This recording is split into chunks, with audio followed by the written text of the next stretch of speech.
श्री संकटनाशन गणेश स्तोत्रम् प्रणम्य शीर्षा देवं गौरीपुत्रं विनायकं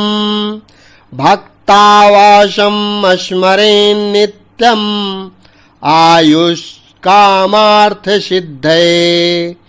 प्रथमं वक्रतुण्डं च एकदन्तं द्वितीयकं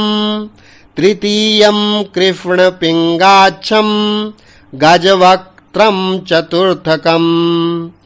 लम्बोदरं पंचमं च खष्टं विकटमेव च सप्तमं विघ्नराजेन्द्रं धूम्रवर्णं तथाष्टमं नवमं भालचन्द्रं च दशमं तु विनायकम् एकादशं गणपतिं द्वादशं तु गजाननम् द्वादशैतानि नामानि त्रिसन्ध्यं यः पठेन्नरः न च विघ्नभयं तस्य सर्वसिद्धिकरं परम् विद्यार्थी लभते विद्यां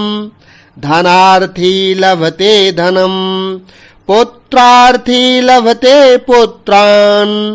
मोक्षार्थी लभते गतिम् जपेत गणपतिस्तोत्रं खड्भिर्मासैः फलं लभेत संवत्सरेण सिद्धिं च लभते नात्र संशयः अष्टभ्यो ब्राह्मणेभ्यश्च लिखित्वा यः समर्पयेत् तस्य विद्या भवेत् सर्वा गणेशस्य प्रसादतः। श्री नारद पुराणे संकष्टनाशनं नाम गणेश स्तोत्रं संपूर्णम्।